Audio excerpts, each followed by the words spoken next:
읽겠습니다. 오늘 말씀의 본문은 구약 성경 역대하입니다. 역대하 28장 8절에서 15절까지 말씀 제가 받들어 읽겠습니다. 오늘 나라 사랑 주일에 주시는 우리 하나님의 말씀입니다. 역대하 28장 8절에서 15절입니다.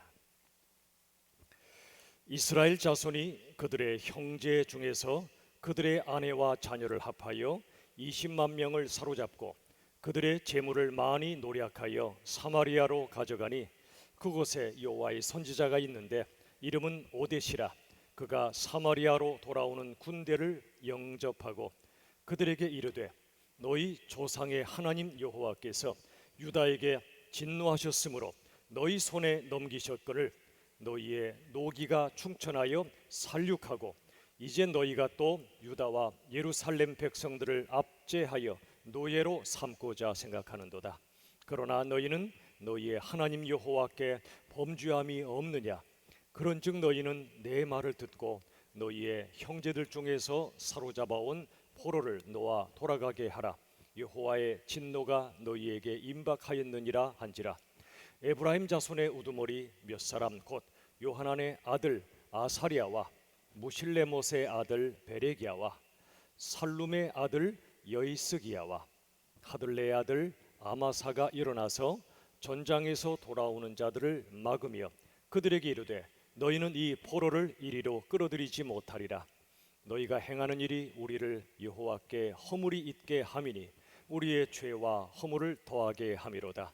우리의 허물이 이미 커서 진노하심이 이스라엘에게 임박하였느니라 하매 이에 무기를 가진 사람들이 포로와 노략한 물건을 방백들과 온 회중 앞에 둔지라.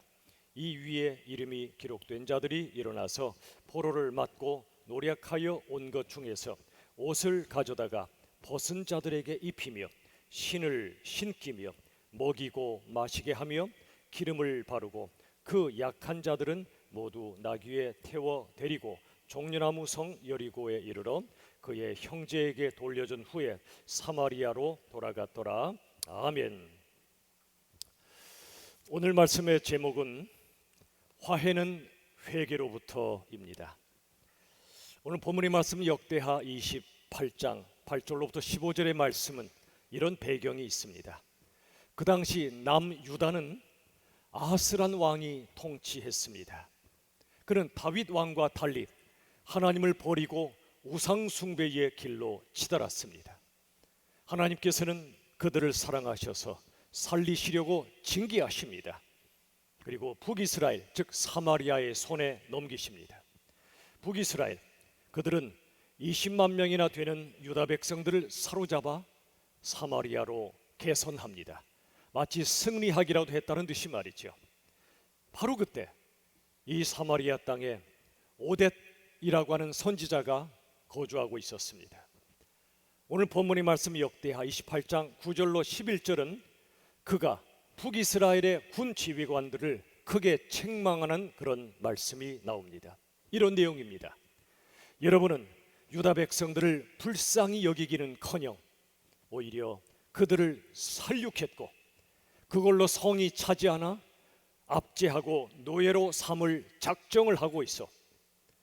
그들이 비록 죄를 지었을지라도 여러분 역시 하나님을 거역하는 죄를 짓고 있어. 내 말 잘 들으시오. 하나님은 북이스라엘과 남유다 모두의 하나님이시고 이 포로들은 바로 여러분의 형제들이요. 그러니 그들을 곧 풀어주어 돌아가게 하시오. 아니면 하나님 진노하셔서 당신들을 당장 벌하실 것이요. 주상 같은 오뎃의 책망을 듣고 북이스라엘의 사람들은 각성하기 시작합니다. 그리고 포로들과 전리품에 대한 모든 권리를 기꺼이 포기합니다. 그리고 역대하 28장 15절 오늘 본문 마지막 절 15절의 하반절에는 참으로 놀라운 장면이 기록되어 있습니다. 보십시오. 일어나서 포로를 맞고 노략하여 온 것 중에서 옷을 가져다가 벗은 자들에게 입힙니다. 신을 신깁니다. 먹이고 마시게 합니다. 기름을 발라줍니다. 그 약한 자들은 모두 나귀에 태워 데리고 여리고성으로 가서 그의 형제들에게 돌려줍니다. 그리고 그들은 사마리아로 다시 돌아갑니다. 대반전입니다. 여러분이 이 15절 말씀을 잘 보시면 포로로 잡혀왔던 유다 백성들, 그들의 상황은 처참했습니다. 기가 막혔습니다. 많은 사람들이 옷을 입지도 못한 채 벗고 있었고 신도 없이 맨발로 걸어왔습니다. 먹고 마실 것이 없었기에 기진맥진했습니다. 몸이 아픈 자들도 많았습니다. 그런데 그들을 향하여 북이스라엘 사마리아 사람들이 정성껏 지극정성으로 섬기게 된 것입니다. 옷을 입히고 신을 신기고 먹이고 마시게 합니다. 아픈 자들에게 기름을 발라줍니다. 걸을 힘이 없는 약한 사람들은 나귀에 태워줍니다. 그들 모두를 여리고로 데려가서 그들의 형제들에게 돌려줍니다. 포로를 귀환시킨 겁니다. 여러분, 북이스라엘 백성들이 남유다 백성들을 원수가 아니라 형제로 여긴 것입니다. 그곳은 더 이상 지옥 같은 전쟁터가 아닙니다. 작은 천국이 그 자리에 임한 것입니다. 어떻게 이런 기적 같은 일이 벌어질 수 있었을까요? 그것은 선지자를 통해 주신 하나님의 말씀에 그들이 순종했기 때문입니다. 그리고 형제들을 포로로 잡아왔던 죄악을 그들이 회개했기 때문입니다. 여러분, 회개는 북이스라엘과 남유다 사이에 놀라운 화해에 이르게 해 주었습니다. 회개가 화해로 가는 길이란 말입니다. 여러분, 에레미야 44장의 말씀을 보면 남쪽의 유다가 멸망하고 바벨론 포로로 끌려갑니다. 바로 그때 바벨론에 항거하던 사람들이 남쪽에 있는 애굽으로 망명합니다. 두 그룹으로 갈라진 거죠. 바벨론 포로 그리고 애굽으로 망명자들. 본토에 남은 자들이 있었지만 그들을 제외하면 두 그룹이 외국으로 나간 거죠. 그런데 놀라운 일이 벌어집니다. 남쪽에 있는 애굽에 망명한 사람들은 회개하지 않습니다. 우리가 무슨 죄가 있는가? 바벨론 악한 자들에게 우리가 당했다. 그리고 그들은 하나님을 향하여 여전히 계속해서 죄를 짓습니다. 그런데 바벨론 포로로 잡혀간 이들은 나라가 망하게 된 것이 우리의 죄악 때문이며 우리의 죄악을 하나님이 심판하셔서 우리가 여기에 왔노라고, 우리의 죄 때문이라고 그들은 처절히 회개하는 역사를 이루어갑니다. 두 그룹으로 나눠지지요. 양쪽 다 죄인들이지만 애굽으로 간 자들은 회개하지 않는 자들이었고 바벨론으로 끌려간 사람들은 회개한 사람들이었습니다. 여러분, 고통이 닥쳐올 때 어떤 사람은 회개합니다. 어떤 사람은 회개하지 않고 더 죄를 짓습니다.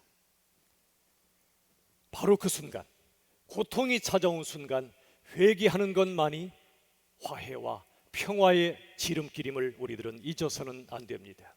우리 민족 동족 상잔의 비극을 겪었습니다. 정말 불행한 역사를 우리는 가졌습니다. 같은 민족을 향하여 서로 총뿌리를 겨눈 채 죽였던 역사가 있었습니다.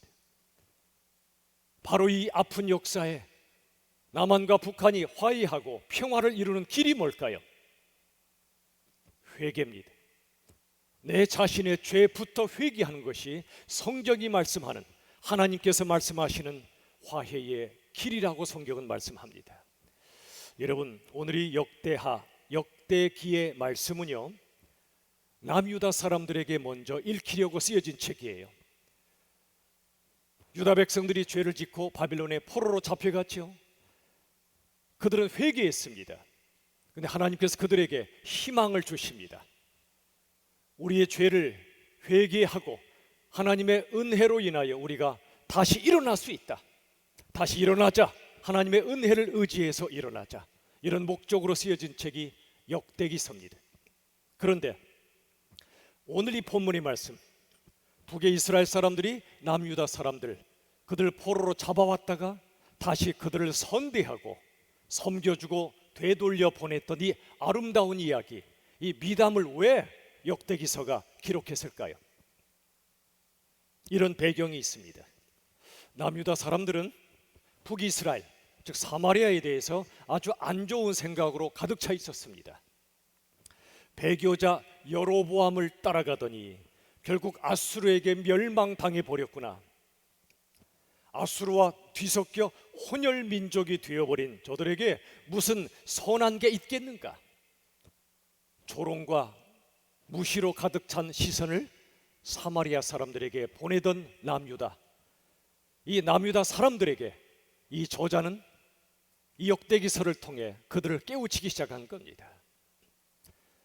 이 저자도 남유다 출신이에요. 그런 그가 북이스라엘 사람들의 아름다운 이야기를 기록한 것은 목적이 하나 있습니다. 남유다와 북이스라엘이 하나님 안에서, 하나님의 은혜와 사랑 안에서 다시 하나 되길 소망했기 때문입니다. 저들의 지난날의 죄나 잘못된 점을 비판하고 비난하고 나날이 더 적대감이 쌓여져가는 남유다와 북이스라엘 사이에 복음으로 다리를 놓고자 했던 겁니다. 저들이 이토록 아름다운 일을 우리에게 행했다고, 지난날 우리가 저들의 호의 때문에 우리가 살았었다고, 이렇게 기록한 것이 오늘 본문의 말씀이에요. 저 북한 사람들, 우리 남한 사람들에게 어쩌면 사마리아인처럼 취급당하고 있는지 모릅니다. 북이스라엘과 남유다 사이에 동족 상잔, 전쟁의 상처가 있었던 것처럼 남북한 간에도 똑같은 동족 상잔의 전쟁이 있었습니다. 그 아픈 상처와 적대감이 지금도 남아 있습니다. 때로는 한 민족이지라는 마음이 들었다가도 6.25나 수많은 역사 때문에 또 그들을 향하여 적대감을 또 갖게 됩니다. 가슴 아픈 일이죠. 바로 이런 시대에 오늘 나라 사랑주의를 맞이하여 하나님께서는 이 남유다와 북이스라엘 사이에 아팠던 역사, 그러나 아름다웠던 역사를 우리에게 알려주심으로 우리에게 메시지를 던지고 계십니다. 이런 거죠. 상대방의 아무리 나를 아프게 했더라도, 상대방의 잘못과 죄가 많을지라도 그들에게도 아름다운 점이 있다. 상대방의 아름다운 점을 이야기합니다. 칭찬해 줍니다. 그리고 상대방의 아픔에 공감해 줍니다. 우리만 아픈 게 아니라 저들도 아팠지. 더 나아가 함께 손잡고 어깨동무하며 하나님께 나아가야 한다. 이게 오늘 본문의 말씀을 통해 하나님이 우리에게 주시는 메시지가 아니겠습니까? 여러분, 예수님께서 어느 날 굳이 사마리아 땅으로 통과하신 적이 있습니다. 왜 그러셨지요? 한 여인을 만나기 위해서였습니다. 사마리아 우물가 여인입니다. 수많은 남자와 살아봤지만 영혼의 갈증을 전혀 해결하지 못했던 불쌍한 여인, 사람들에게 조롱과 멸시를 받았던 그 여인, 대인 기피증에 걸려 남몰래 물길로 대낮에 나왔던 여인, 예수님이 그녀를 만나시기 위하여 굳이 그 길로 가신 거예요. 그리고 성경엔 선한 사마리아 사람이란 아름다운 이야기가 나오지요. 강도 만나 죽어가던 한 사람, 그는 유대인일 겁니다. 그 유대인이 죽어갈 때 다른 제사장, 레위인, 또 다른 유대인들은 그냥 스쳐 지나갑니다. 그런데 한 사람, 선한 사마리아 사람은 그 강도 만난 그 사람을 정성껏 돌봐줍니다. 살려줍니다. 모든 대가를 지불해 줍니다. 어쩌면 오늘 본문의 말씀, 역대하 28장의 말씀은 구약판 선한 사마리아인 이야기라고 할 수도 있습니다. 그들의 죄 때문에 하나님께 징계를 받았던 남유다 사람들, 잠시 잘못해서 포로로 잡아왔지만 하나님의 말씀을 듣고 다시 그들을 정성껏 섬기고 돌려보내 주었던 아름다운 이야기. 여러분, 오늘 이 본문의 말씀을 통해 우리에게 하나님이 주시는 메시지를 들어야 합니다. 그런데 참으로 안타까운 역사가 또 있습니다. 북이스라엘 백성들이 이토록 아름다운 일을 했음에도 불구하고 북이스라엘의 지도자 왕 아하스는 계속해서 하나님을 대적했습니다. 멸망의 길로 달려갔습니다.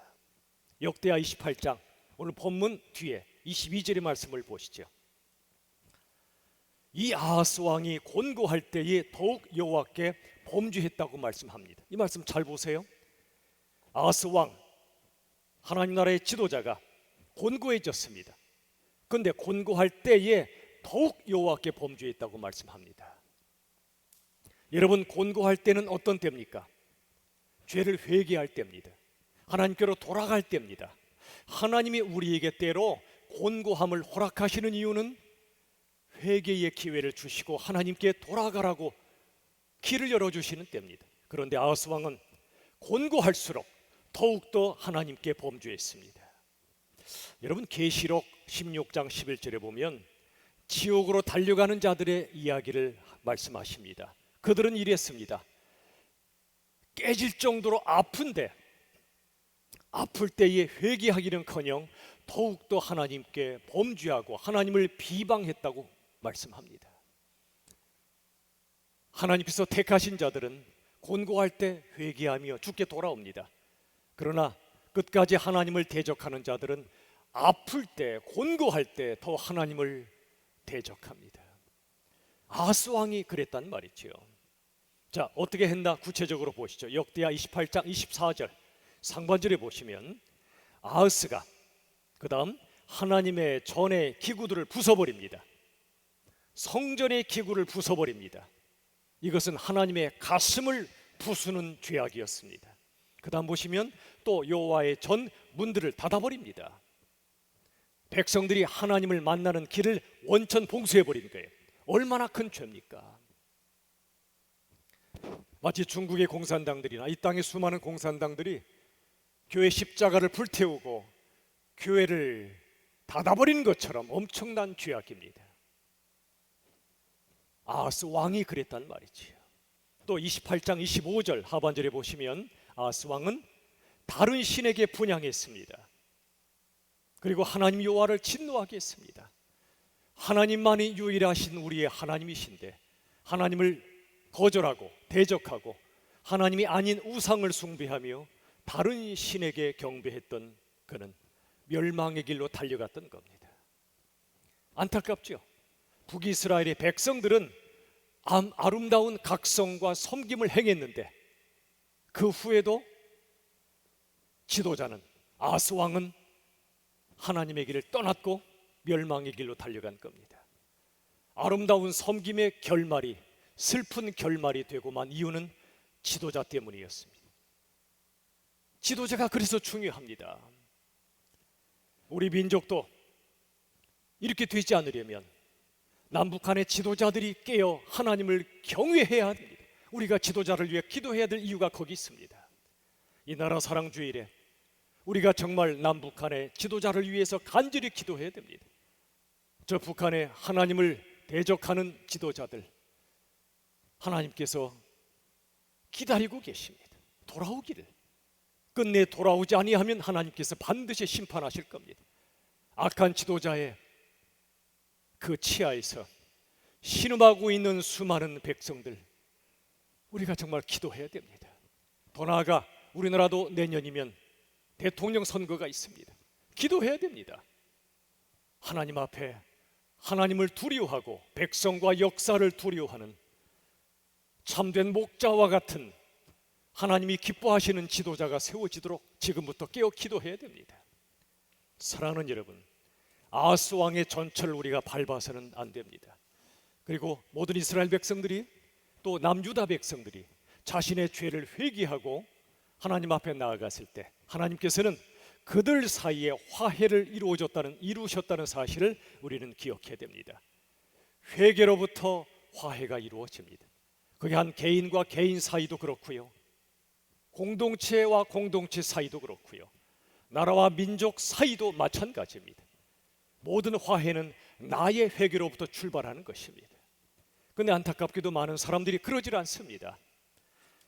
많은 분들이 다른 사람의 죄에 대해서는 굉장히 예민하게 반응합니다. 너 잘못했지, 너 죄인이지. 그런데 정작 자기 자신의 죄에 대해서는 매우 둔감하게 반응합니다. 흔히 내로남불이라 부르는 것이 바로 그겁니다. 타인의 잘못에 대해서는 가차없이 비판합니다. 그러나 자신의 잘못에 대해선 누군가의 비판을 받아들이질 않습니다. 또 타인의 잘못에 대해선 용납하지 않으면서도 내가 잘못할 땐 다른 사람이 왜 나를 용납하지 않냐고 도리어 원망합니다. 이게 우리 인간의 모습입니다. 지극히 자기중심적이죠. 나의 모습, 우리의 모습이 아닌지 우리가 생각해 봐야 합니다. 우리 예수님은 우리의 모든 죄를 우리에게 돌리지 아니하시고 당신의 온몸에 끌어안으셨습니다. 그리고 우리를 대신하여 죽으셨습니다. 이분이 예수님이십니다. 그런데 예수님을 따르는 우리들이 그분처럼 살진 못해도 그분을 닮아가야 하지 않겠습니까? 삶의 한 절이라도 그분을 닮아가야 하지 않겠습니까?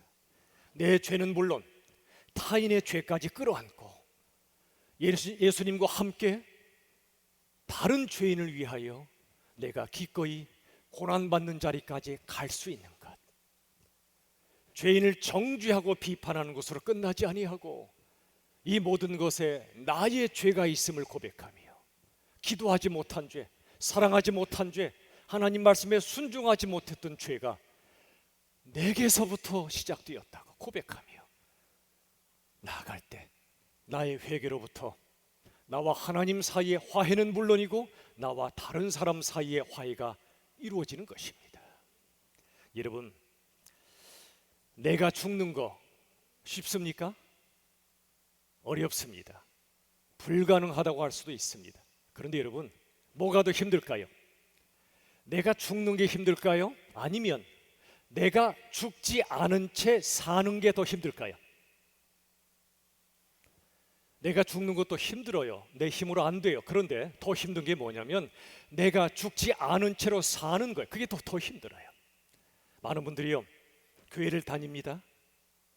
그런데 내 자아를 여전히 십자가에 못 박지 않은 채 말씀대로 살려고 하니까 안 되는 거예요. 너무 힘든 거예요. 바리새인들이 그랬어요. 예수님 오셨을 때 예수님과 함께 내 자아를, 내 자신을 십자가에 못 박아야 하는데 그렇지 않고 예수님을 못 박아 버렸죠. 자신은 못 박히지 않습니다. 그래 놓고 율법대로 살려고 몸부림치니까 얼마나 힘들었겠어요. 그 속에 위선이 가득합니다. 자유함이 없습니다. 내가 죄인인 걸 모르지 않으면서도 거룩한 척하며 산다는 게 얼마나 고역이겠습니까?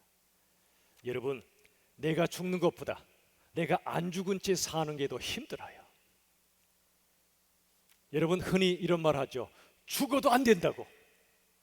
아니에요. 틀린 말이에요. 죽어도 안 되는 게 아니에요.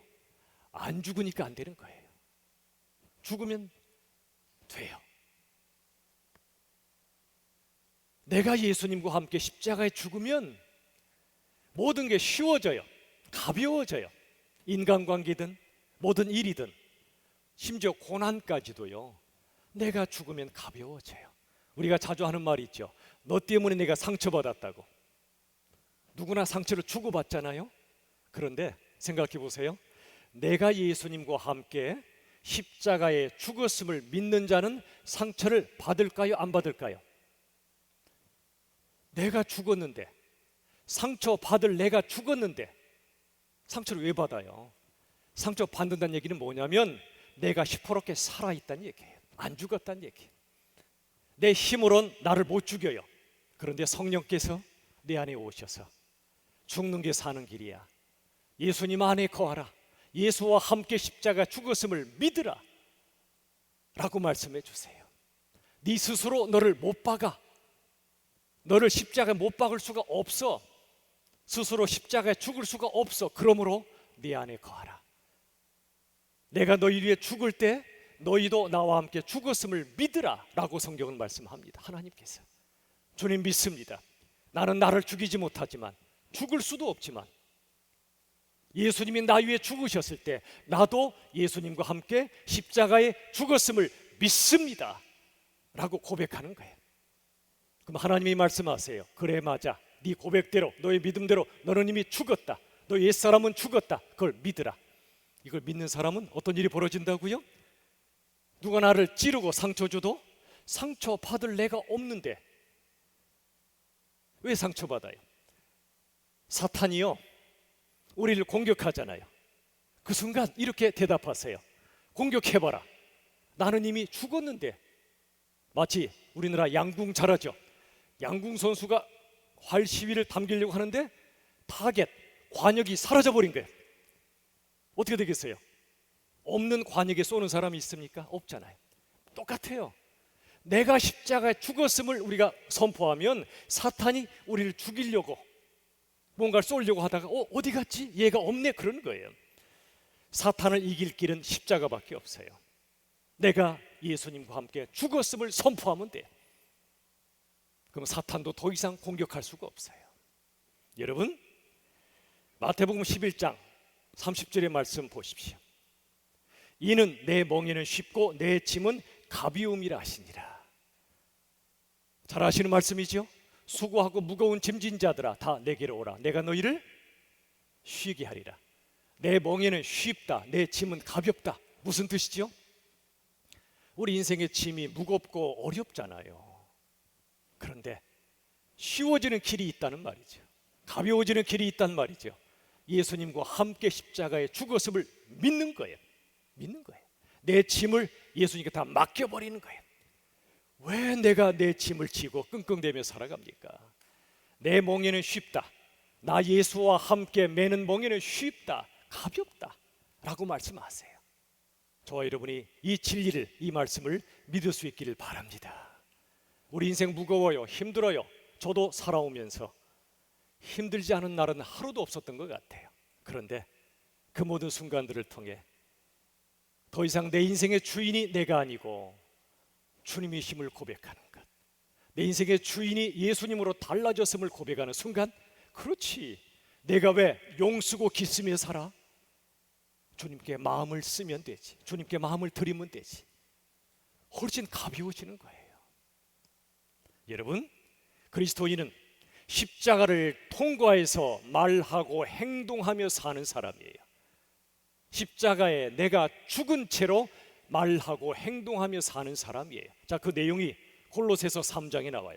12절로 15절 같이 읽어봅시다. 다같이 시작. 그러므로 너희는 긍휼과 자비와 겸손과 온유와 오래 참음을 옷 입고 서로 용납하여 피차 용서하되 모든 것 위에 사랑을 더하라. 너희는 평강을 위하여 한 몸으로 부르심을 받았나니 감사하는 자가 되라. 이게 바로요, 예수 안에 거하는 자, 예수와 함께 십자가에 죽은 자, 십자가를 통과한 사람에게 주시는 말씀이에요. 보세요. 12절부터 다시 보시면 긍휼, 자비, 겸손, 온유, 오래 참음, 서로 용납, 피차 용서, 사랑을 더한, 그리고 평강을 위하여 한 몸으로 부르심을 받았다. 감사하는 자. 이건 우리의 노력으로 되는 게 아니에요. 우리의 실력으로 못해요. 내가 예수와 함께 십자가에 죽고 십자가를 통과한 사람만 살 수 있는 모습이에요. 얼마나 감사해요. 우린 못하는데 내가 예수와 함께 죽었음을 믿고 나아갈 때 내 안에 주님께서 이런 삶을 살도록 이끌어 주신다는 말씀이에요. 여러분, 몽골 황제하면 누가 떠오르죠? 대개 징기스칸이 떠오르죠. 그런데 징기스칸보다 훨씬 훌륭한 사람이 있었어요. 손자 쿠빌라이 칸이에요. 징기스칸은 머리가 대단히 똑똑한 사람이죠. 전략도 탁월했습니다. 그런데 제국을 세운 후에 수많은 나라 백성들을 정복하며 얼마나 많이 죽였는지 몰라요. 그런데 손자 쿠빌라이 칸은 달랐어요. 그는 적군들을 죽이지 않아요. 오히려 섬겨줘요.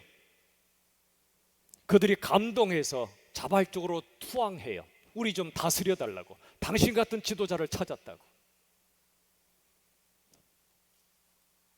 창칼로 정복하지 않고 사랑으로 정복했던 놀라운 지도자였어요. 그런데 그의 어머니 소르카타니 베키가 이 아들을 그렇게 키운 거예요. 어릴 적부터 얘야, 너는 다른 나라 백성들을 절대로 탄압하지 말라, 괴롭히지 말라. 오히려 그들을 섬기고 사랑해 주라. 존중하고 보살펴 주라. 어머니 소르카크탄이 베끼는 기독교인이었어요. 네스토리안 기독교인이었어요. 거기에 복음이 전해졌고 그 어머니가 예수님을 믿은 거예요. 할아버지 징기스칸과는 달리 이 손자 쿠빌라이 칸은 어머니의 그 기도 때문에, 그리고 그 가르침 때문에 어떤 상황 속에서도 적국의 사람들을 탄압하거나 죽이지 않아요. 로마서 12장 20절의 말씀처럼 너의 원수가 줄이거든 먹이고 목마르거든 마시게 하라. 이게 하나님의 방법이에요. 말씀을 맺겠습니다. 오늘 역대하 이 28장의 말씀은 동족 상잔의 시대에 꽃피웠던 민족 화해의 아름다운 역사였습니다. 남유다 그리고 북이스라엘이 각각 하나님 앞에서 자기의 죄를 회개했을 때 그들의 형제가 회복됩니다. 화해가 이루어졌습니다. 이제 우리 민족도 이제부터는 제발 상기하자 6.25 그러지 맙시다.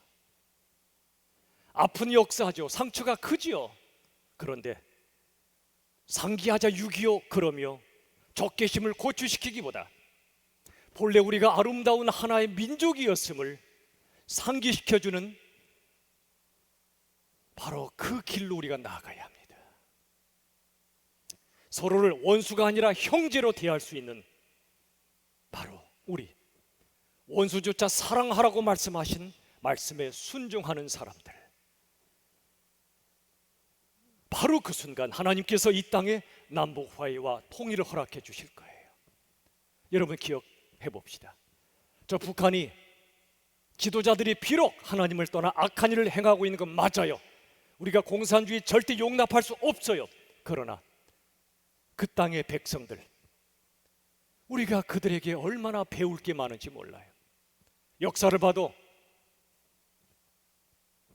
산정현 교회의 주기철 목사님의 그 아름다운 순교의 역사, 장디연 교회 그 엄청난 부흥의 역사,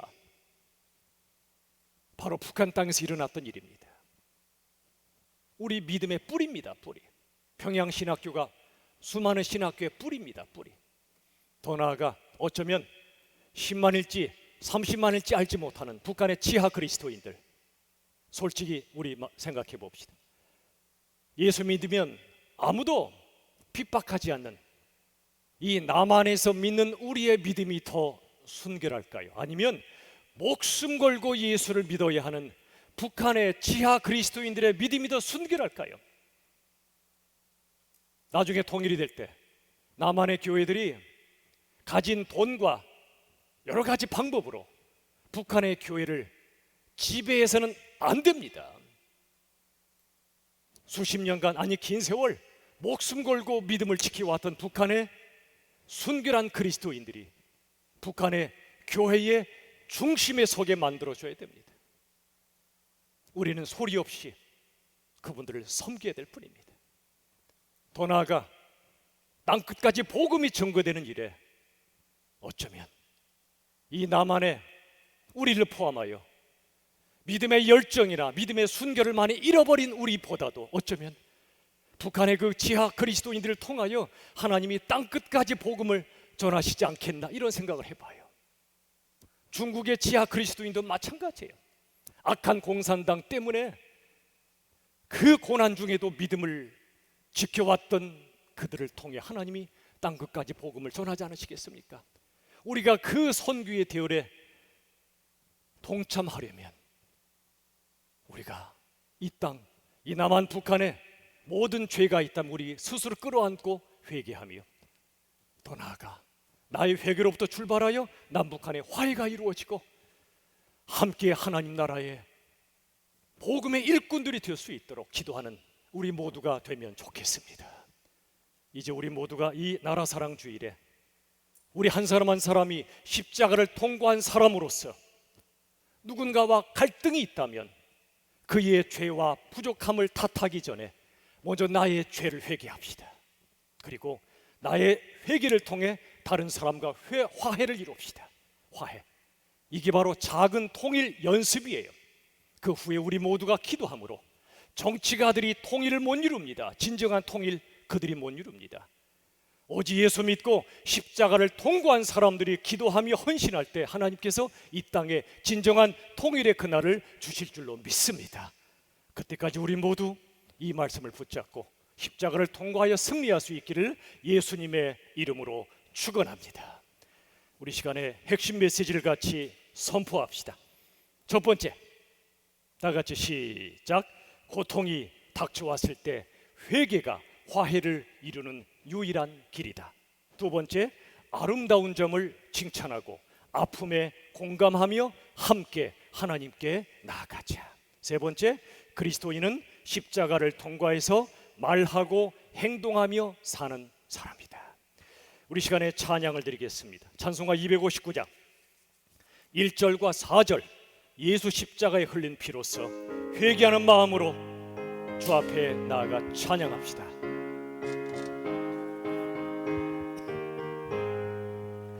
예수 십자가에 흘린 피로써 그대는 씻기어 있는가? 더러운 죄 희게 하는 능력을 그대는 참으지 않은가? 예수의 보혈로 그대는 씻기어 있는가? 마음속에 여러 가지 죄악이 깨끗이 씻기어 있는가? 모든 죄에 더러워진 예복을 주 앞에 지금 다 벗어서 샘물같이 솟아나는 보혈로 눈보다 더 희게 씻으라.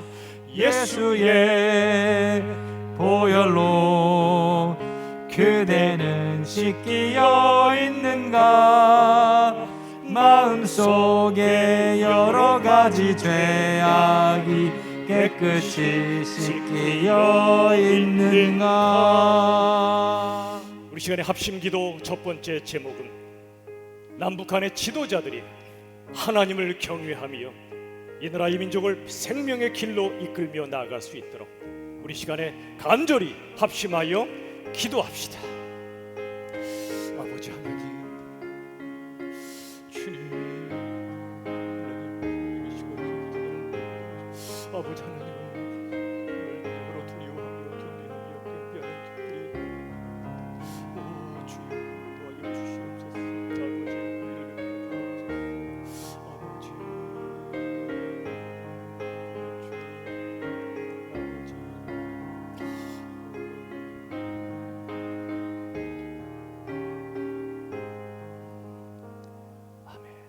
우리 시간에 두 번째 찬양을 드립시다. 찬송가 412장 1절과 4절, 화해 평화를 주시는 하나님을 이 시간 찬양합시다. 내 영혼의 극히 깊은 데서 주시는 평화를 누리며 찬양합시다. 내 영혼의 극히 깊은 데서 맑은 가락이 흘려나네. 하늘 곡조가 언제나 흘러나와 내 영혼을 고이 싸네.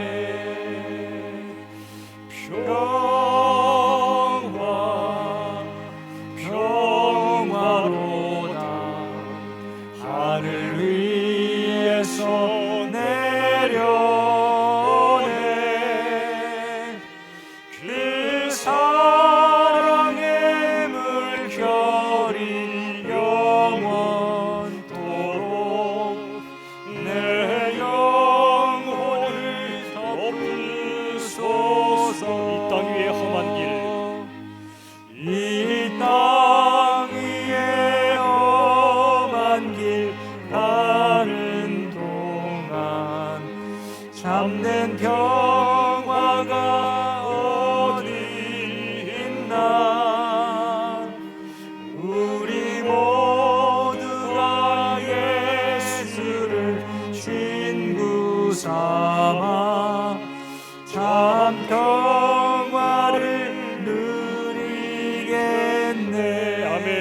평화로다. 하늘 위에 손 내려오네. 그 사랑의 물결이 영원토록 내 영혼을 덮으소서.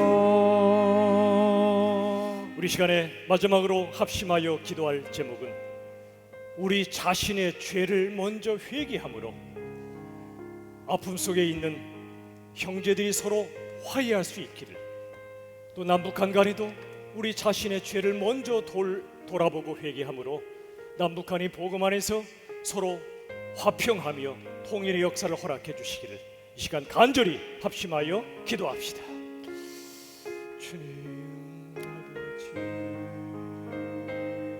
주님 아버지 하나님, 우리에게 주신 모든 일들을 하나님 말씀 남겨주시고 우리 자신의 죄를 먼저 회개함으로 인도하여 주시기를 간절히 빌고나옵나이다.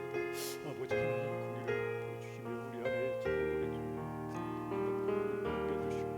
주님 인도하여 주시기를 아버지 하나님 인도하여 주시옵소서. 아버지 주님 인도하여 주시옵소서.